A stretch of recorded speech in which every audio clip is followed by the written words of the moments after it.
আজকে সকালে এই কলা গাছের ঝাড় থেকে এই এক কাঁদি কলা সমেত এই কলা গাছটি মাঝখান থেকে ভেঙে পড়েছিল। যদিও বাঁশের ঠেকনা দেওয়া ছিল, তবুও ভেঙে পড়েছে।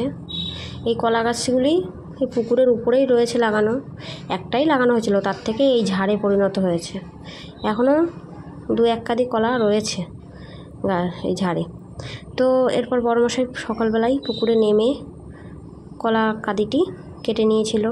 কাটতে গিয়ে ওর একটু হাতেও লেগেছে। পুকুরের মধ্যে কাটতে ভীষণ কষ্ট হচ্ছিল। তো এরপর বড়মশাই পুকুর থেকেই কলার কাঁদিটি তুলে নিয়েছে।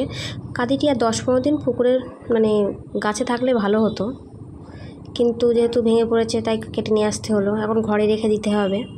ঘরে রাখলে এমনিই পেকে যাবে, কার্বাইড দেবো না। আর থোর আর নেওয়া হয়নি, যেহেতু পুকুরের মধ্যে গাছগুলো, থোর কাটতে ভীষণ অসুবিধা হতো, সেই জন্য আর থোর বের করা হয়নি। এবারে ঘরে রেখে দেবো কদিন, তারপর পেকে যাবে। যেহেতু আমার ছেলে পাপান, ও কলা খায়, দিতে হয় ওকে কলা। আর বাড়ির টুকটাক সবাই কলা খুব পছন্দ করে, সেই জন্য বাড়িতেই পাকিয়ে তারপরে কলা খাওয়া হবে।